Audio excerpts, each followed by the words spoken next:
Hi, welcome to NarcShield. This is Jennifer, and this is part 1 of trauma bonds.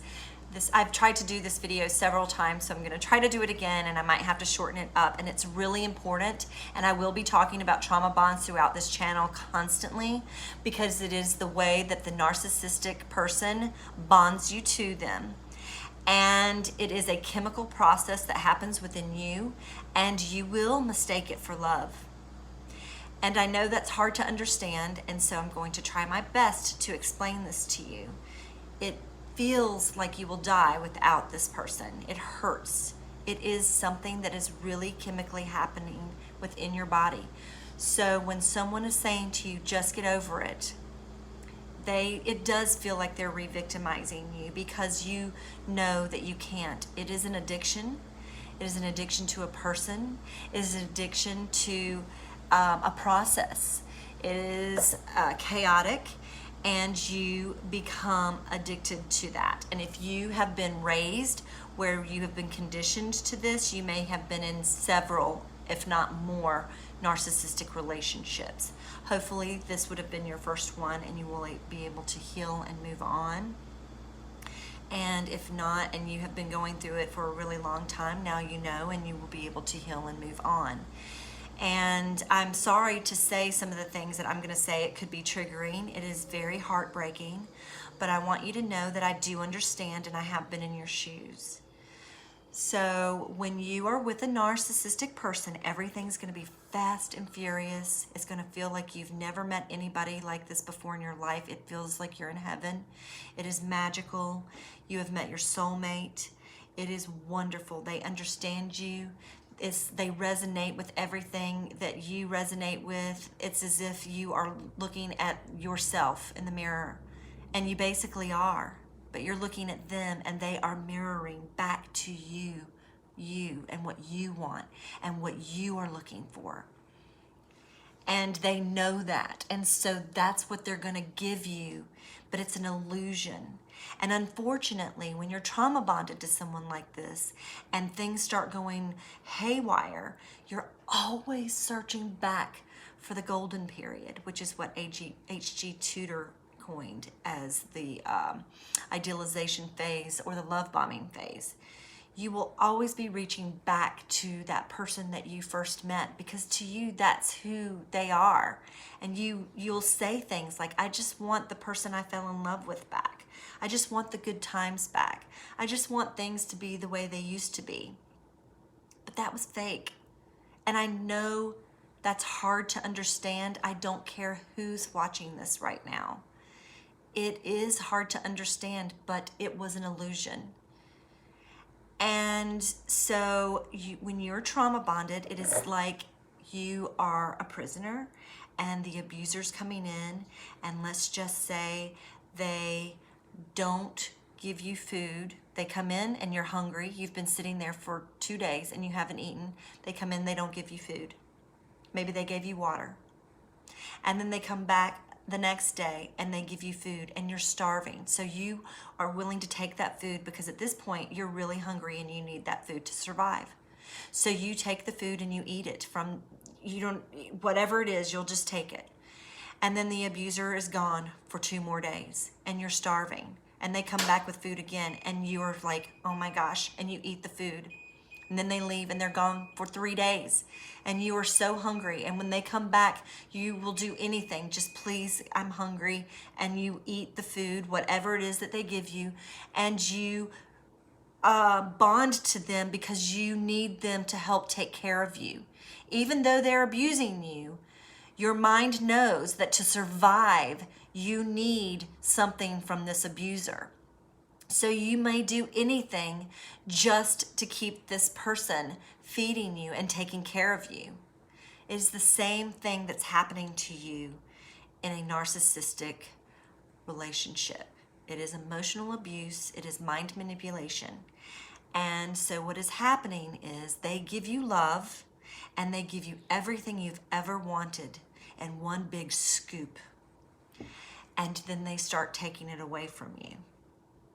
And then they give it to you again, and then they take it away from you longer periods, and then they give it to you again, and you get addicted to the cycles. So you get addicted to this chaos that's happening, and it's mind-blowing because you don't understand it. It doesn't make any sense to you. Of course it doesn't. It makes perfect sense to the narcissist. They need contrast. They get bored easily. They may not understand that. They may be reacting, and it's instinctive for them, and they may not know that they're a narcissist. But this is the way that they have been conditioned and learned to cope growing up. And it is soothing for them to be able to manipulate and control people. It is how they feel powerful, what they may confuse with happiness, because it gives them a surge of, it's a feeling that they get. It's a surge of power, really.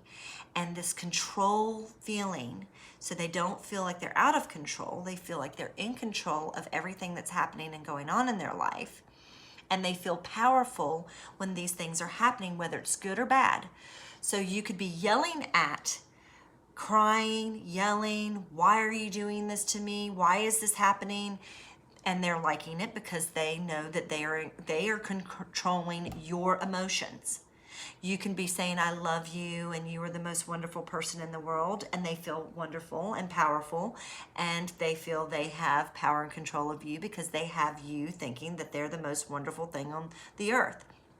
They know that they're not, and they don't trust you, and they don't trust anyone. And the reason that they don't is because they know that they are untrustworthy and that they manipulate people all the time to get what they need and what they want. And so they believe that everybody else is the same way. It's the way it is. You're never going to be able to convince them different, even if you know what you're dealing with. And if you're a codependent person, you're a fixer and you're a people pleaser, and you want to do anything you can to make this relationship work. And you will do everything, and you will exhaust yourself literally, emotionally, physically. It's unbelievable the amount of stress that this puts on the body. Again, this is a chemical reaction that is happening with you. And so your brain, when it's being dumped with all the dopamine, when things are great, you're feeling euphoric, and then it's being ripped away from you, and cortisol being dumped all into your body, and you're feeling like you have no energy and you can't get through. You can't even think straight. You're disoriented, you are questioning your own judgment, you don't understand, and you just want answers, and that's understandable. But this is how they get control of people. And if you are the intimate partner primary source, you will be devalued in a way that no one else will. And it will be hidden, and you will defend and take up for the narcissist because they, in a sense, take care of you. And you feel you need them because you have become addicted to this process. And you didn't even see it coming. You didn't understand it, what was happening. And you believe that you are in love with them. Once they get control of your mind, that's it for them. They know that they can do whatever they want and that you will pine for them. And it is sad. It is really sad because it hurts so much worse than sometimes physical abuse. I know because I've been in both. And even domestic violence starts with emotional abuse. Emotional abuse, any kind of abuse, it starts with emotional abuse. I mean, and you don't expect somebody to do something like that. People don't normally think, oh yeah, this person can do this. And if you're codependent, you are someone who's very trusting. And so you believe and may project onto them how you are, that you're such a trusting person. and believe that they're a good person, just like they're going to dump all their ugly onto you eventually because they trust no one, and they're going to make you feel untrustworthy and a betrayer and all kinds of things when you're being devalued. Now, I'm going to talk about these trauma bonds throughout this channel, and this is just a short way of describing it right now. But when I'm giving examples of things, I will talk about these trauma bonds. But for now, I want to go ahead and end this video because I'm afraid that I won't be able to download it, and it's really important.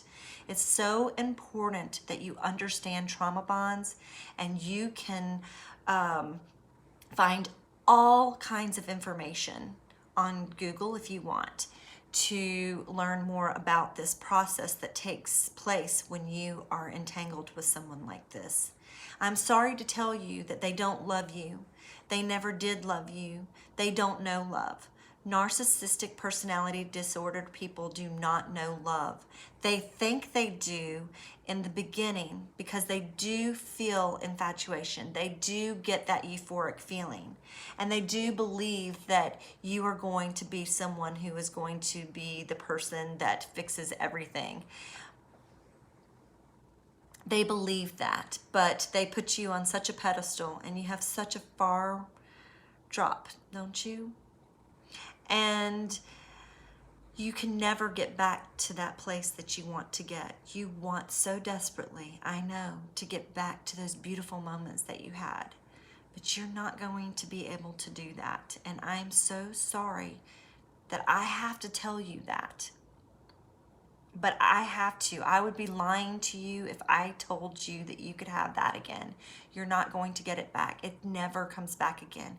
You may get little glimpses of it, but you'll never, ever get back to that place again, ever. And it's best if you can accept what you have been dealing with and you deal with the trauma bond.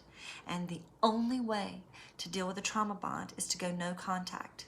And no contact is extremely difficult.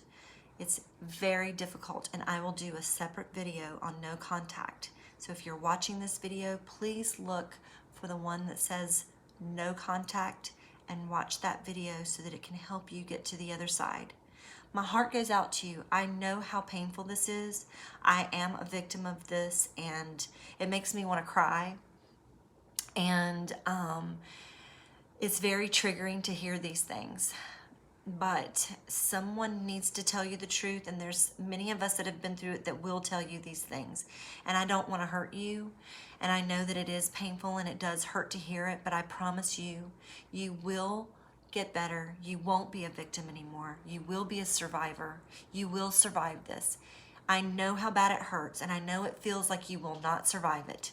It is the most painful thing I have ever been through in my entire life. And I didn't think I would survive it. But I did, and I know that you can too. And that is why I'm here. Because you need to surround yourself with people that understand you. Because people who haven't been through it, they don't understand it. They think that they can just tell you things that happen in normal relationships that end. A normal relationship that breaks up, that was a loving relationship, is nowhere near as painful as breaking up with someone and having to deal with the trauma bonds. This is an addiction. This is someone who messed with your mind. They were not a nice person. They pretended to be. And you fell in love with the mirror image of yourself. It's time to heal. I'm here for you, and so are so many people here on YouTube and many other places. You're not alone. You are not alone.